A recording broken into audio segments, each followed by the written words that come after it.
10-year note yield saw a push higher early in the session, close to that upper end bar range, that 195 level. We only got to about 192, and since in the afternoon we saw things back off a little bit, and that's pretty much been the MO. See a kind of a radical knee-jerk move early in the session, only to be normalized in the latter half. At this point, a lot of the trading we're seeing is sort of year-end, trying to balancing, calibrating, whatever you want to call it.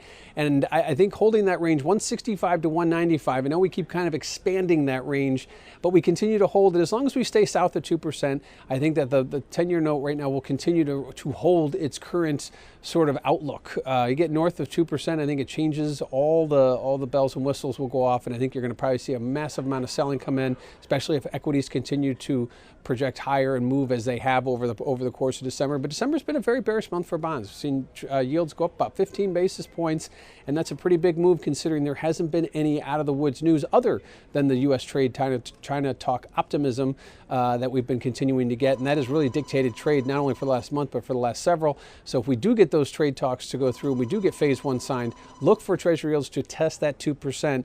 But at this point, heading into year end, we continue to see it flirt with it, but not really see any momentum. So I expect that range to hold, that 195 level to hold heading into year end. But of course, year end is only a day away, so things can change post year end, obviously, when we get the new books out for 2020.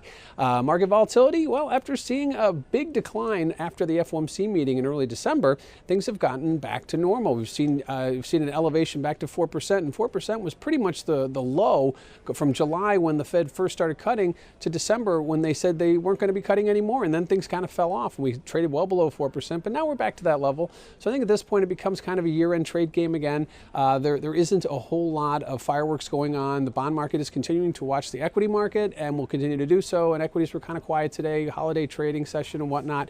So I think at this point the range will hold, but look for volatility to probably start to creep higher again if we do threaten to get above that 2% level. That will bring a big bid to vol if we can get up there and see a sustained trade. And lastly, what do we have ahead? Well, obviously, we'll continue to mark any headlines on U.S.-China trade. It seems to be a done deal. The optimism is there, but of course, I can always change one headline away from changing, and that is the headline that has rocked the bond market and the equity markets over the last 6 to 8 months. Also ahead, we have the DECE FOMC minutes. Now, the DECE FOMC minutes will come on Friday.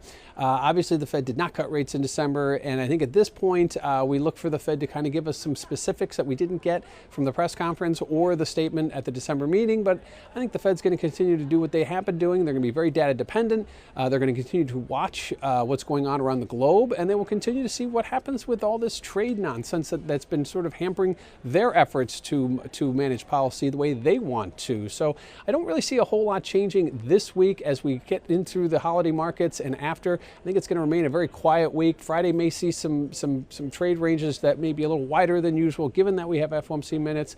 But at this point, look for this week to be smooth sailing. We should hold the range, and then after this week, when we really get a start to 2020, things could get start to move. Obviously, when we get that employment number, we get a lot of early 2020 data that will reflect fourth quarter. That will be where the Fed starts to sink its teeth, possibly continue to talk about keeping their finger off the cut button, possibly if growth comes back and if we do see these job numbers continue to improve, maybe we talk about a cut in the near future. We're not there yet, but 2020 is right around the corner.